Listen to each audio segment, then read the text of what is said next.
You're on record. Okay, it's okay. We don't have to like start talking just yet. I just didn't want to forget.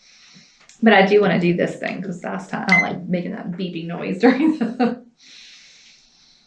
This one, he has a YouTube video that says why men should not be answering their own phones. I want to know what that's about. An agent just sent me an offer Okay. that he wants signed by 2:30. Wait, you just got it? Mm-hmm. Just That's this thing isn't on, but that's an hour from now. Like, oh, you do you? You should respond with, oh, you do you? what should I do? That's a hard no, sir. Is it on a listing that's brand new? Mm-hmm. It's multiple offers. And we're gonna accept it. We're gonna accept this one. So The one that they want a response? mm-hmm. Oh, for heaven's sakes. Yeah. Yeah. I guess you better send it over to get signed. I can do it in 4 minutes. I'm timing you. And not to mention, I'm literally timing you. This is on record. Oh man. Alissa is now going to send an offer in 4 minutes, she says. I might be done with this. I might not even be done with my candy by now. Would you put a backup in place if it was a contingency? You're accepting a contingent offer? We're accepting a non-contingent offer, but the other offer is good, but it's contingent. I don't see why not, but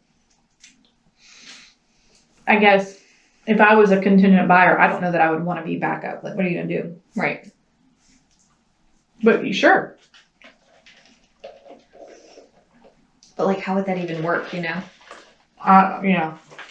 You only have 2 offers. Well, maybe don't do a backup, but do a pending continue to show. You know what I mean? Yeah, so would I just reject the other one? And call them if something changes? Do they have to be contingent? Yep. Oh, I got that in. I think so. Honestly, you could send it as a backup, but what if you get stuck with them? Right. Like you don't want a contingent offer. Right. Mm-hmm. In my experience, agents usually don't take it so hard when you're rejecting their contingent offer. They kind of expect it. 1 minute. What? So it's been 1 minute. I was like, that went so fast. You have 3 left. I'm just playing with you. That's funny. I am going to pause this though because that seems silly to time you. The pressure. Jay's going to be like, there's a lot of talking at the beginning of this one with no podcasting.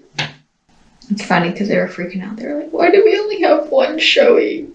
Like, you only need 1 showing if they're going to make an offer. Good news. You only need 1. That's a dream. I don't want to show my house a billion times. Right. Here's the dream scenario. 2 showings, 2 offers. The Perfect. Mm-hmm. I liked how in that girl's message about, or thing I screenshotted about multiple offers, how she was like, be the agent that just gives them the information up front. Like, let them know how many showings there are and how many offers you have. And Yeah. Well, like, yeah, that's all helpful. right. People are just like, oh, it's multiple offers, or Oh, I had someone the other day, an agent, say they just flat out told whoever, one of the agents in their office or wherever was like, well, what do I need to do? And they're like, oh, well, the highest offer is X. I mean, if the seller says you can say. Yeah. Like, you want to go above that? Your business. Yeah. I don't know. I think the reason I like keeping that to myself is because I like to see what it's worth to them. I agree. Like, I've never. this lets me know who wants it the most. Agree. Who wants it the most? Husband is done. Already? That was pretty good. Oh, wait. I don't think the husband has to sign. Oh, well, you better go check. Shoot.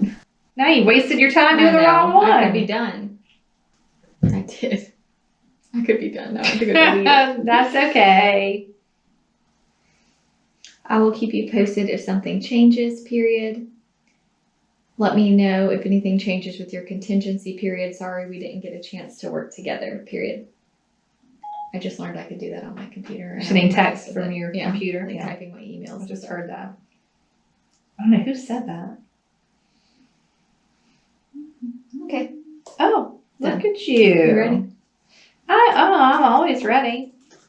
I'll plug my phone in though. Are you going to do that showing? Yeah, 2:30. Oh, okay. We have an hour. Yeah. So maybe 40 minutes. Sure. I don't have that much to say. Okay. The video is on. This is on. Did you close that door? You don't have to go. Well, What if I did? I don't know if you did. Were you raised in a barn? Okay. I clapped so that he would know all the beginning of this was a bunch of junk. Okay. Maybe he'll be happy about that today. Yeah. Hi y'all, welcome to Hustle Humbly. It's Alissa and Katy, and we are two top producing realtors in the Baton Rouge market. We work for two different companies where we should be competitors, but we have chosen community over competition. The goal of our podcast is to encourage you to find your own way in business. So stop comparing yourself and start embracing your strengths. Okay, hi Alyssa. Hey, Katy. Tell us a little bit about yourself. Oh.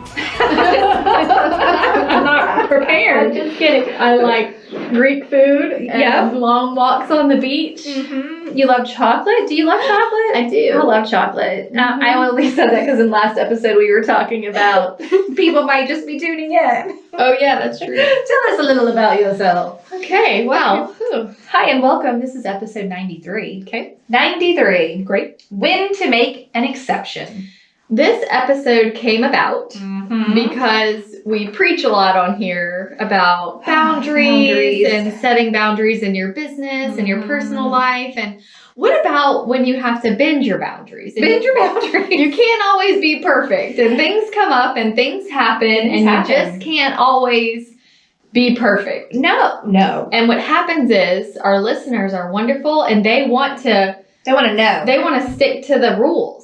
So thank the Lord. Yes, and so do I. I wish that. But then they I never realized had that was to. impossible. Right. So when is it acceptable? Yeah. And when is it not acceptable? And how do you draw that line on things like that? Can I also start by saying we're not the authority on your life. No. You do you. And my boundaries are different than your boundaries. Totally different. It all depends on where you are in Yes. life. Yes.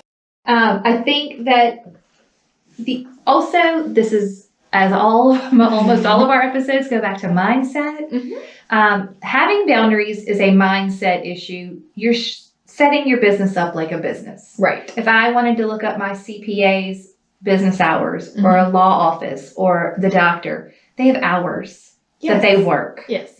They don't work 24/7. I don't expect an immediate email response from them. You can't text your dentist. Never. No, it doesn't Never. happen. Yeah. I mean, I have a neighbor who's a doctor, and sometimes I want just like some quick advice. I'm like, I cannot believe I am texting a doctor. Like, this is inappropriate. I But know. nobody's worried about texting their realtor at 10 p.m. on a Tuesday Or other realtors texting to a ask realtor. you if you think they should pressure wash their driveway when they list in 3 months. This is not It can wait. urgent. It can wait. It can wait. So I think that you've got to layer this with, first you need boundaries. Yes. And then once you have business boundaries and personal boundaries and a system in place, then and only then can you decide when to make an exception. Because if you don't have them, Right. it's all exceptions. Yeah. So I think the key is have boundaries. Uh-huh. Understand that everybody's boundaries are different, For sure. but whatever your boundaries are, Mm-hmm. do not expect don't let your boundaries hurt other people. Hurt's not the right word. Impact other people. For example, if you're a night owl, Yeah. that doesn't mean you get to text other people at 10 o'clock at night because No. some people are asleep. No. That's just rude. That is just rude. It's just rude. You can send email at any time of the day or night. Yeah, if you want to send an email. Because the person on the other end should have set their own email boundary that Right. said, I don't open my email at midnight. And my phone doesn't light up when I get an email. Neither does mine. It lights up when you get a text message, always. Yeah, that's rude. So that's why, if you want to be a night owl and email at night and that's your jam, that's fine. But Yeah. don't expect other people to respond at night. Agree. Or, don't be texting or things that will alert them. Do you know what I think's funny? When we talk about boundaries, it is almost all centered on communication. Mm-hmm. How are you allowing communication to happen? How are you communicating? You know, when are you working? I guess will be the other thing. Like, when do you physically go on appointments? Or, you know, do you have a day off? Do you have an office day? Do you hold those sacred? Like, these are boundary type things. When I teach my class, I teach the urgent versus it can wait list. Oh, I love that. And so there are things in real estate that are urgent, right? Right. Okay. And I don't have it in front of me, so I'll just kind of wing it. But for instance, you're in a very, very hot seller's market and you have a buyer who is pre-approved and needs to move right away. Right. If they found the perfect house or even just a house at the right price in the right location, they will buy it. Mm-hmm. If a new house comes on the market and it is your day off, you might have to show it. Sure. Or have a backup plan for another agent who can show it if you really are not working on that day. Right. If you wait, the house is gone. Yes. Buyer has not forgotten the house. And also bending that one boundary could save you more work in the future. A lot of it. Because if you get there and you make the offer in time and you win, you're done showing houses to that client. That buyer's It's done. That buyer's done. It's a lot harder to keep boundaries with buyers than it is with sellers. Sellers are willing to accommodate you working in business hours. If a seller texts me, unless it's an offer related issue, I can basically say, well, I'll get you that market report on Monday, or I'll tell you the feedback on Monday if I don't have it yet. Like, there's no reason why I have to find the feedback for you at 10 p.m. on a Friday. Right. If it hasn't come through yet, it hasn't come through yet, and I'll get it when I get it, and you're just going to be okay with that. Mm-hmm. But again, that's you standing within your confidence and your boundary. Like, but even things like that are easy to set into place because the email template of when their house is just listed that explains feedback. Well, and explains that they know ahead of time that sometimes you get it quickly, sometimes you get it later, and sometimes you don't get it at all. And we just have to take that for what it is. And they're not wondering because we set that expectation. I think you have to basically look at your business and say, what are the tasks that I do every day or every week or every month or whatever? What are my real estate tasks? What is it? Is it urgent or can it wait? Do I have to do it at the moment it happens? If I receive an offer, sadly, I need to get that, not sadly, but wonderfully. Sure. I've got to get that to the seller. Yes. I can't wait until the next morning. I got to get it there. Does it mean that the seller and I have to have a half an hour long conversation that night? No. Here's the email with the offer. Here are the specifics. We can discuss this at 8 a.m. tomorrow. I have said that so many times. So many times. Many times. No, I do not need to talk you through it, especially because your knee jerk to that offer is always crazy anyway. So you might as well sleep on it and get back with me in the morning. I don't want to hear you yell at me about how this offer is no good when in the morning you wake up and say, I feel better. I'm going to take that offer. I would like to take that offer so I'm just going to tell you now. Sometimes during the day, if I get an offer at 10 a.m., I will send it to them and say, I'm in appointments, but I can chat with you at 1:30. Yeah. And it just gives them time to talk to whoever they need to talk to, crunch numbers, think, process, and then when we talk, they are level-headed and they're ready to just... Which is why I don't particularly love to call and give the offer. Oh, yeah. I much prefer to send it in an email because the reaction needs to be given some space. Yep. Okay, so point being, you figure out what your tasks are, you make a list of what's urgent and what it can wait, right? And most of the urgent stuff would be deadline or market specific, like we're able to buyer, it's a hot market, or it's got a deadline and I got to deal with that. The other thing that you need to keep in mind, you won't have to make as many exceptions if you pay attention to dates when you're originating offers or counters. Yes. So do you take Thursdays off? Right. Then you, when you write a buyer offer, should not make the closing date be automatically 30 to 45 days away without looking at what day of the week that is. This is your moment to be like, choose your day of the week. I don't work Thursday, so I'm going to put the closing on Wednesday. Same goes with response times. Yep. You know, I always try to put my response times by 2:30 or 3 p.m. Because starting at 4 p.m. I have the kids. Right. So if I know that I need a response by 2:30, so I have an hour and a half to handle the next step, Mhm. you know, be mindful of that too. I have a real case study for us. Let's hear it. Okay, so this was just one of our listeners. I'll remain anonymous, but I just thought it was a great, Wonderful. Let's hear it. yeah, it was just a great example. So she said, today was the last day of due diligence and the seller was out of town. Let's pause there. Right. Okay. Right. It's the last day. Yeah. You know your seller's going to be out of town. Right. Conversations need to be had with the buyer's agent Right. that, hey, my seller's actually going to be out of town. Yeah. Can we get an extension? Yeah. Or, hey, Mr. Seller, since you're going to be out of town, we need it done before you leave. We got to respond. Yes. So kind of just knowing that and making sure that your clients understand the Mhm. deadline they are under. Oh, yeah. Because sometimes they don't realize, oh, I didn't realize we had to get it to them by noon today. Yeah. You know? Right. Oh, today? Yeah, today, yes. She said the buyers had already been stalling for 2 days. She was trying to get ahead of it. It was coming down to the wire. Of course, 7 p.m., everybody wants to start responding and getting things handled. Of course.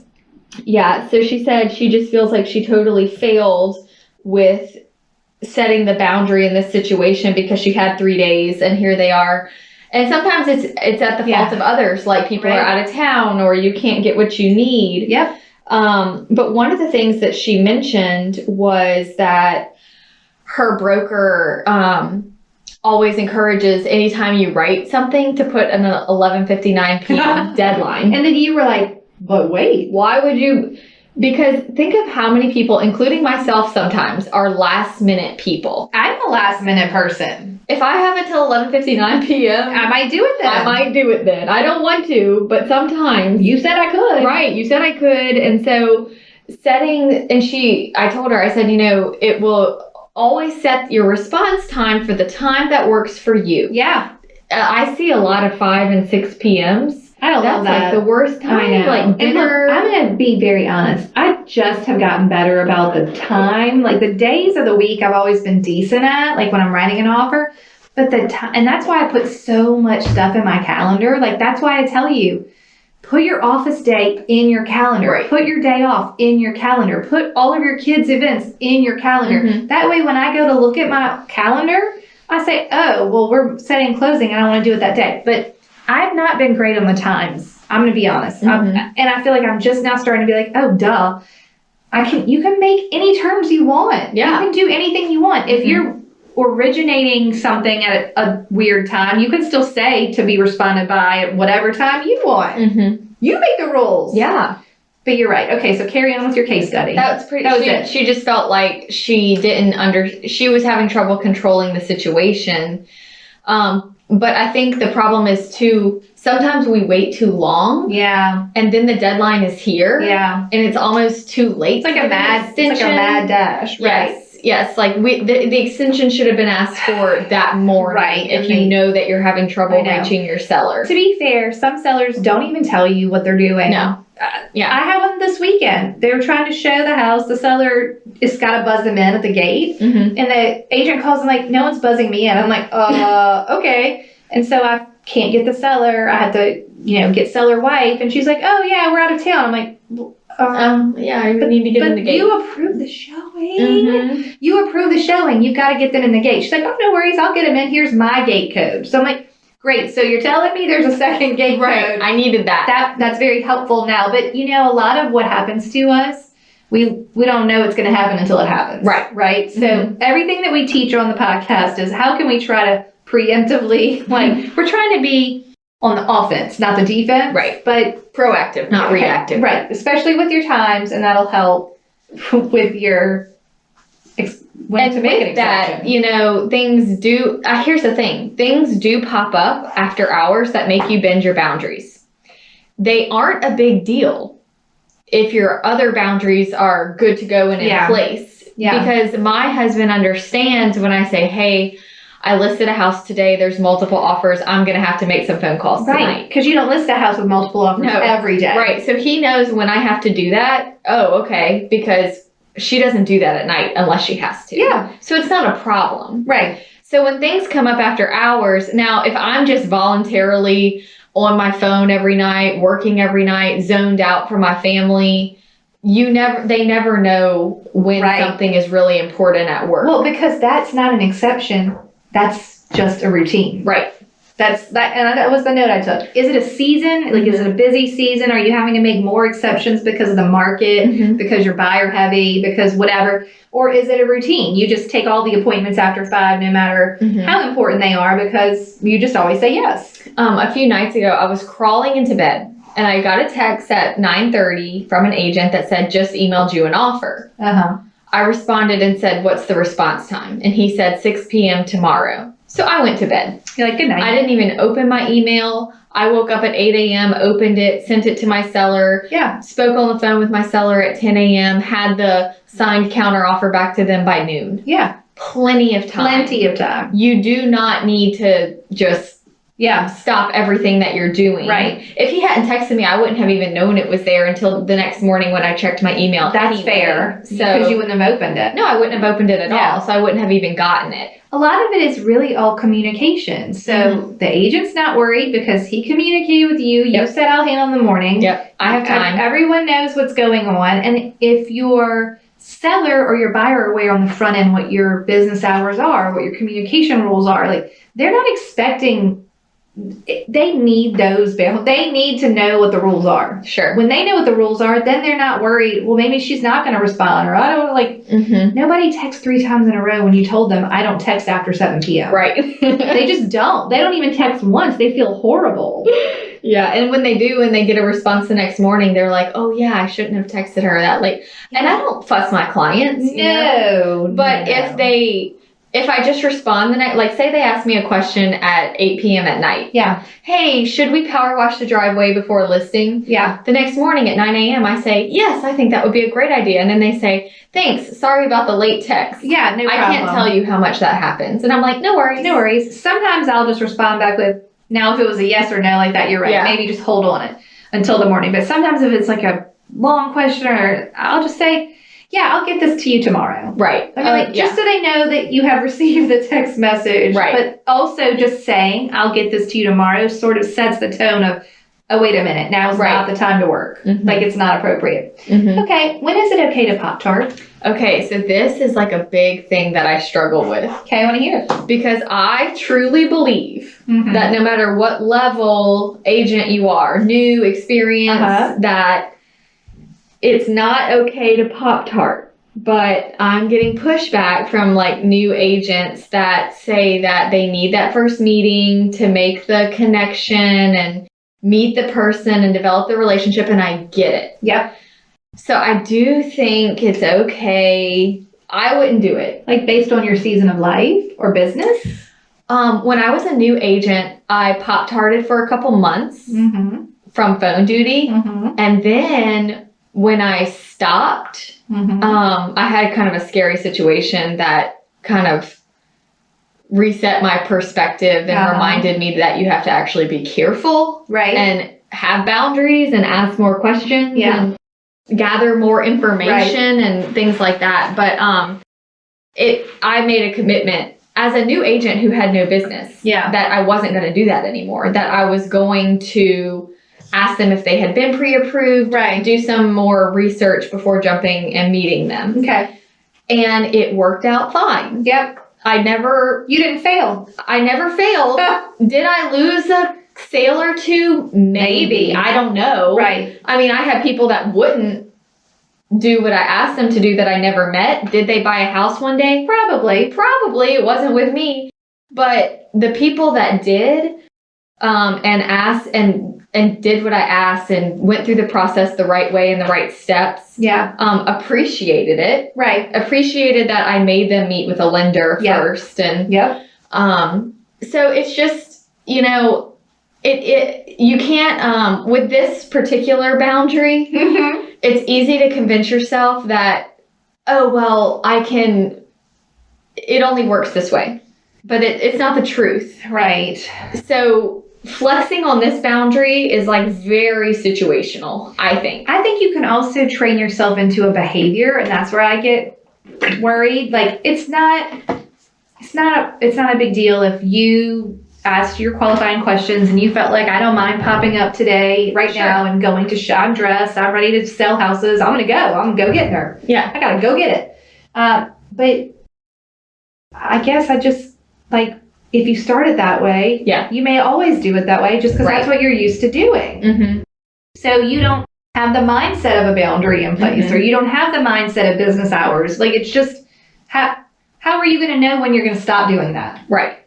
And so here's my conflict with being a Pop-Tart agent also. Okay. I would tell my sign people and even current clients who try to see houses without being pre-approved now, people I've never met, whatever. My thing is always, as a realtor, we have made a promise to the sellers that the people we bring into their home have been vetted. Yeah. So it would be, getting a pre-approval letter is easy. It takes 15 minutes over the phone if you want. Let me know if you want that phone number. And after that 15-minute phone call, we can make an appointment. Right. I really don't mind showing a vacant house as much. Yeah. Because it's not disturbing anyone. Okay. I actually feel guilty if I was bending the boundary on an occupied house. Right. And making the family and the pets leave when I'm using it for my own benefit to try to build a relationship. That makes sense. Because it's actually inconveniencing someone. You're so kind. Yeah, I just feel like if it's a vacant house and you're ready to go, and you don't have to make an appointment 3 hours in advance, like... I like that, because you could really just say to the buyer, I don't mind meeting you the first time here so we can, like, get to know each other and see if we work well together, but only because it's a vacant house. We can't go disturbing sellers. Right. Like, again, communication. Yes. Like, that's all right. But so I have the same thing in my notes, not that exactly, but like, what if your buyer isn't pre-approved and they're kind of on the fence and you're trying to build that rapport, that relationship? I have always been you get one free showing, and I'm using it in place of a buyer consult where you came to my office and we sat down and did the stuff, right? Fine, I will meet you at the house because that will get us face to face and then we can decide if we're going to work together. But that also only works if you have given them the buyer rules or told them, this is the one time we're going to do this. Then you have to go back to this pre-approval step and then we keep going. Like, we're not going to keep doing this just because and some people are so afraid to communicate their boundaries to potential clients because either they know them or they don't know them. And they just think they're going to lose them. Yes. And it's really just about communication. Hey, I don't mind showing you this one house. And I like that. I'm going to add, if it's vacant. Right. Because we don't want to disturb a seller when we don't even know if you're pre-approved for that budget. I had a really good friend that is always kind of looking, but hasn't ever wanted to go see anything. Just always browsing. Yeah. And this house came on the market. Nice house. And she said, can we go see it? And I said, you were like, oh. I know that I said, if you feel like you're at the point where you're ready to start actually seeing houses and making appointments, then we really need to get you to talk to a lender. Yeah. And she was like, but I don't really want to go that route and start collecting all the documents right now. And I said, you don't even have to collect documents right now. Yeah. And look, I know that lenders like the link, like send them the pre-approval link. I have found that I have lenders that say, I see they clicked on the link and they made it to like step 4 and then they gave up. So when it's a buyer that's hesitant, I'm very much like, it's a 15-minute phone call. It's so quick and easy. And then I have the lender call them. Yeah. They can take the credit over the phone with permission. And then, so I said, well, we don't know if you like it. Can you even buy it? Do we have to sell your house first? Right. We don't know. What is that monthly note? Yeah. You know? And she was like, I know, it has that I need, and these houses don't come on the market often. I said, all the more reason you want to be pre-approved. I know. And I stuck to my guns. You were like, she pushed back like 3 times. I said, how about this? Can I copy you on an email to the lender? And she said, sure. So I did. And I said, hey, lender, my client is copied on this email. This house just popped up. She's not really seriously looking, but we just have some questions. And I said, here are the questions. Can she buy without selling? What does a monthly note look like in this price range? Do they qualify for 3% conventional, or do we have to go 5% conventional? When you get a moment, please call her at this phone number and these are the questions that we need answered. You sort of like backed her into an application. I did. But also, I found that I was telling her, when you talk to the lender, ask this. You're like, no. And then I realized she's not going to remember. I'm overwhelming her. Yeah. So I like that though. You just sent the questions. Yeah. So I sent the questions that I need answered to the lender. Mm-hmm. Lender looked at it, prepared numbers, called her.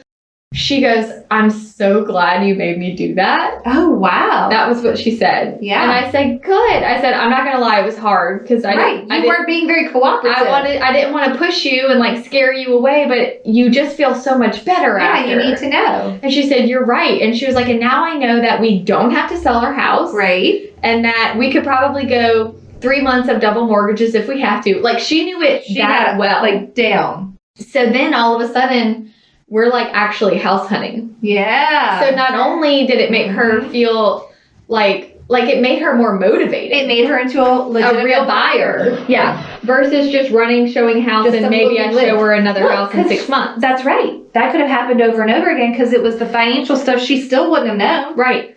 Oh, But it's scary. that's good. It's scary to buyers. Yeah. Especially, and like she's bought a house before. Yeah. She owns a home. Mm-hmm. But the process can seem scary and they need a professional. That's like us going into the dentist and saying, I think that this is what I need done to my teeth today. Will you fill this too? Yeah, I'm going to do this and that, and I don't need you to guide me or direct me. No. I'm just going to run the show. That would be a disaster. Right. And we, as realtors, need to be professionals, and that's how boundaries are set. Yeah. That's how boundaries are set Agreed. because we are guiding and directing them. And even if you get pushback, Right. if you gently get them where they need to be, they will appreciate it and remember that you were the professional. Agreed. Okay. I have another note. Okay. It says, only you think giving good service means being available all the time. Mm-hmm. Only you. Right. Giving good service doesn't mean you have to pop up to every appointment. No. Only you think that's a total self-limiting belief of the realtors. You're like, oh, I'm going to lose business. You're the only one who thinks that. Right. Your client, they have your boundary. I guess my point of the whole episode is maybe you don't have to make that many exceptions. Yeah. Maybe they're a handful, but it's pretty short. Mm-hmm. And I mean, there's just not so many that you have to do. That's kind of like being a Pop-Tart. Yep. People think that you can always make exceptions because it's a new client. Yeah, I gotta do And this. you just can't. No. It can't be every person. No. I also think the problem I have, and maybe others have this, it's hard not to internalize if they lose a house because you couldn't go that day. Sure. It's really tough to be like, oh, but they might have wanted that house and now the house is gone. But that can happen if you set appointments 8 hours later and it goes pending. Mm-hmm. I mean, like, that's tough for me. Like, that's really a tough pill to swallow because I'm like, I feel bad because I couldn't go yesterday and or like now it's pending.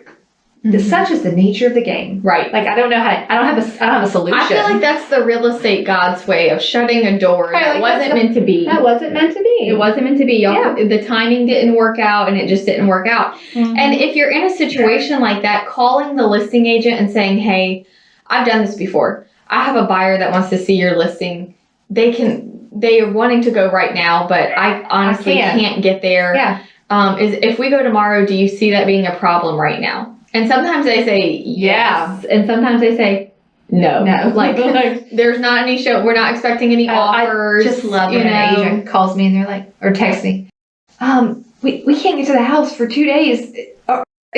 Are there offers? I'm like, lady, they aren't even showing. Right, you're fine. It's okay. You're good. But I appreciate, like, you have to ask. Yeah. That's the best way to handle it. Yeah, and then if she says we need to make it work, that's when you start calling someone in your office just get or someone to whatever you can do to get someone to help. I know. The other thing is, I think that because we're all busy and it's hard, we don't trust each other. Mhm. So when the other agent would if I told someone, oh no, it's fine, you'll be good until Sunday, no worries, no offers. And then they say, will you let me know if you get an offer? And then I say, sure. You have to then tell them if you get the offer. Right. Like, it's not right to be like, oh, it's always fine. say, like, I'll try to remember. I know, right? Because it is tough. You're like, oh my gosh, it's if all of a sudden they start going crazy. Yeah. I know it's hard.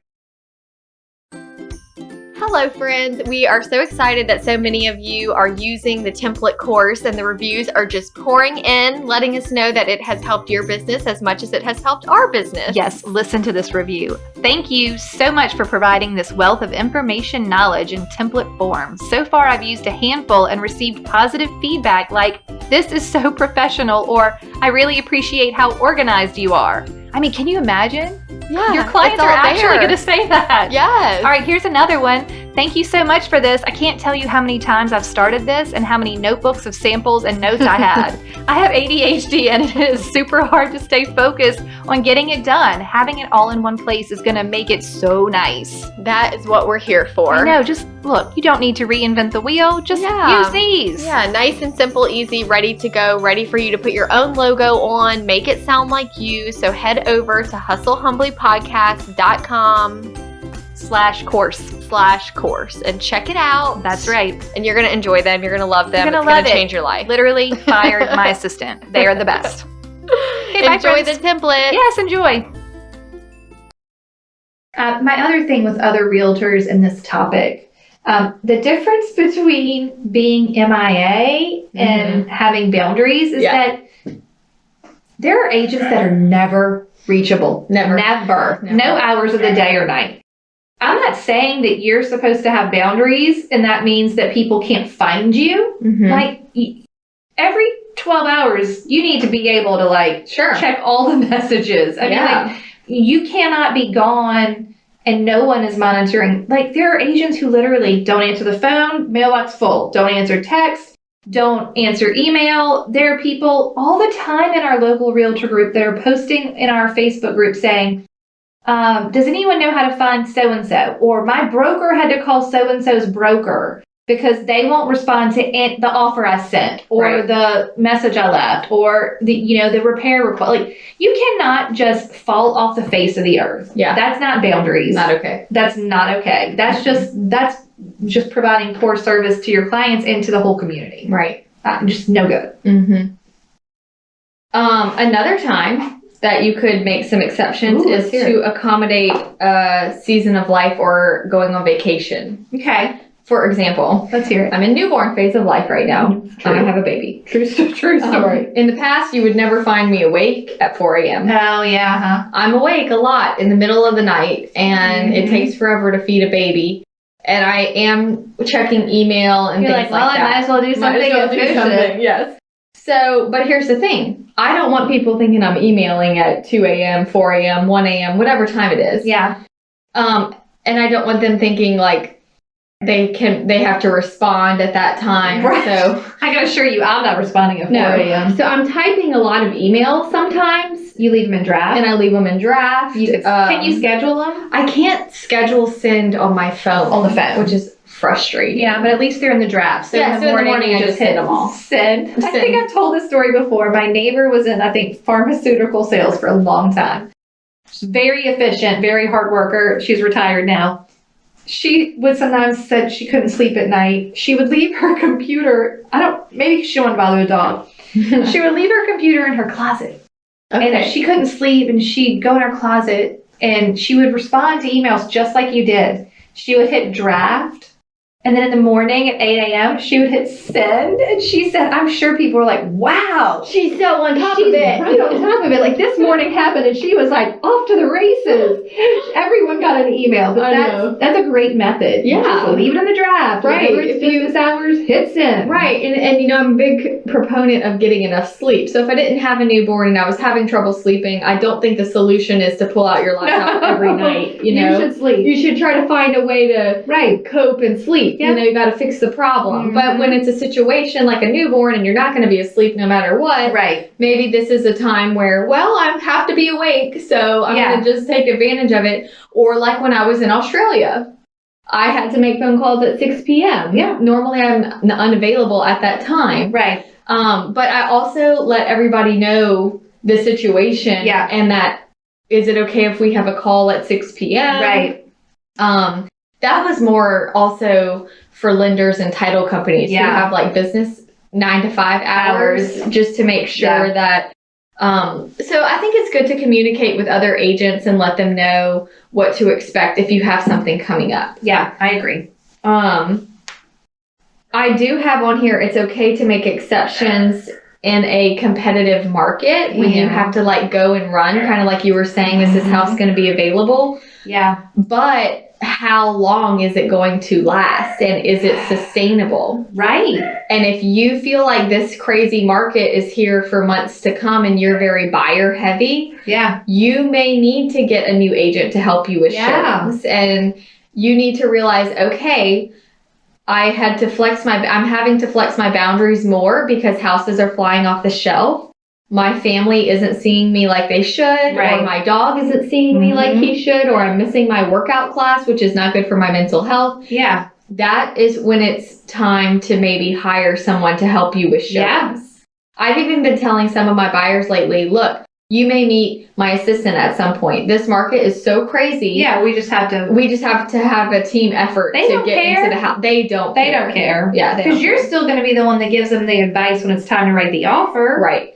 Yeah, I think that that's important that you have like a backup plan, because Mhm. is it a season, or is it a routine, or is it a habit, or how long will this market last? Who knows? Right. It's so hard right now giving like good advice, because some of these new agents, they don't know any different. Right. This I'm is like, all they know. I'm like, y'all, this is not always going to be the case. You're not always going to be buyer heavy. You're not always going to be in like a crazy seller's market. It's not always going to be like that. And again, it's like good old potty wash. Mhm. Begin as you mean to go. Like, Sure. and you don't have to do all the transactions. If Yeah. the market's so fire hot and you've got enough clients, then refer out some clients. I did something that was really hard for me this weekend. Let's hear it. My husband's work crawfish boil was at our house Saturday, so I knew all day Saturday, like, I am not working. Yeah. I let my assistant know, hey, if something comes up, I'm going to need you. I don't have anything right now, but it might come up. Yeah. There's a guy who had come through a website lead about 5 years ago. Right. Okay. I have followed up with this guy for 5 years. Uh-huh. The reason I haven't marked him as like delete Yes. is because he always kind of says just enough to say He we'll be seems ready soon. soon. And Okay. he He's stringing you along responds. really He well. does respond. You Okay. know, he's not one of these non-responders. Anyway, I have not heard from him in over 9 months. Mm-hmm. He emailed me Friday at 8:30 p.m. Oh, gosh. and said, Alyssa, we're making a trip into town. Can you meet us in the morning? Well, that is really ballsy. I know. And I said, tomorrow, like Saturday. You were like, huh? I said Saturday, question mark. I said, I'm going to be honest. I am totally booked tomorrow and I cannot meet. Do you have plans to come in town in the near future? And he responded back and said, not at this time. Whenever we're ready, we need to act quickly. And guess what? Maybe I don't want to work with you. Right. Maybe if I've been trying to help you, it was rude. Inappropriate. No. But I was thinking, I've been trying to help you for 5 years. Right. Like I logged into when he first came in. Yes. And it was like 2016. Yes. And I looked at the number of times that I had checked in. Mm-hmm. And then all of a sudden, he's ready and he's annoyed that I'm not coming. And that lets me know we may not work well together. So what did you do? So he said, not at this time. When we come in, we're going to need to act quickly, blah, blah, blah. And I said, okay, I understand. Well, next time you do know you're coming, just give me some notice and I'll be sure to get you on the schedule. Okay. And he didn't respond. Bye. So I have a feeling he just called around until he got someone to come. Yeah. It's not going to be me. And that is okay. Do you want me to tell you the funny underlying part of that? He was an online lead. Right. He had no loyalty to you as a human. No. You were just a lady on an email. Right. He's not. You're just some chick. Mhm. He's like, listen, some chick, if you won't show up, I'll just get some other chick to show up. I think sometimes, especially online leads, think, fight for me. I'm going to make all the realtors work I'll tell for you me. what they think. They don't need the relationship part of No. it because they think you're just opening doors. Yeah. They don't think that you're doing any type of It's fine. I have delightful clients that I got from online leads. Right. That are wonderful people that Sure. I'm friends with. Mm-hmm. I just don't know if I went back to the beginning and did it again, that's the route I would go. Right. I just don't know. But I mean, like, you can sell real estate that way. Sure. But that's why he didn't care if you showed up. No. No, I need you to jump through this hoop Yes. because I'm ready to go. Now. And you're like, but I've asked for 5 years if you wanted to go. Right. That's crazy.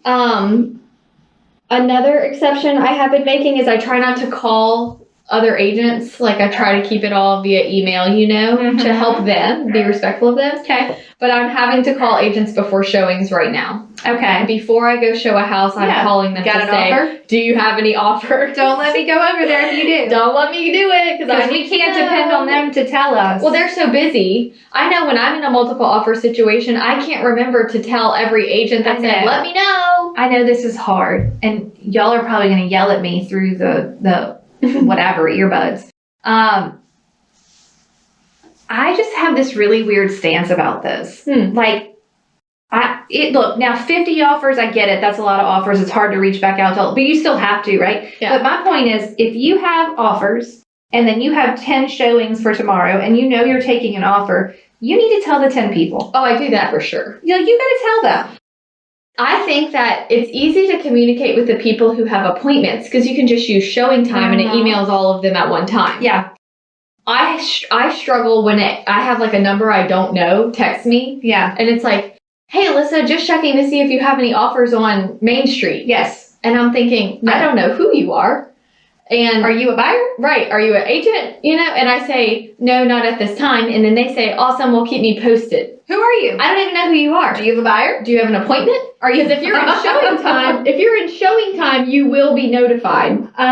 You know what I just was thinking? I feel like I heard this from someone. In the realtor remarks right now in this, especially if the market's really crazy where you are and you have offers 1, 2, 10, whatever, and just go all caps in the realtor remarks. We have received offers. Yes.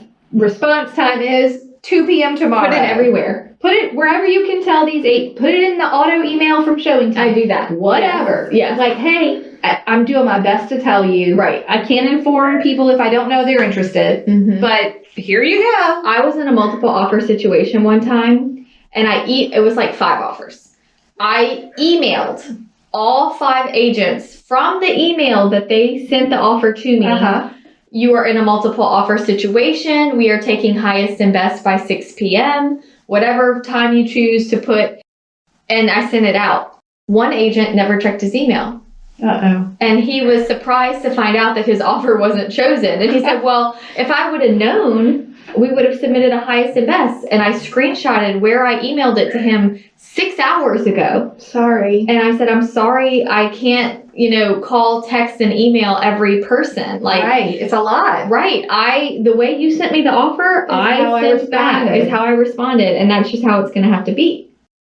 Another time that I have had to make an exception occasionally, and I have one here, the client's schedule, but for real. But for real. Not like they prefer this. Like they really are in a bind. And this is the only time they can chat with you, or the only time that they can go see a house. Yeah.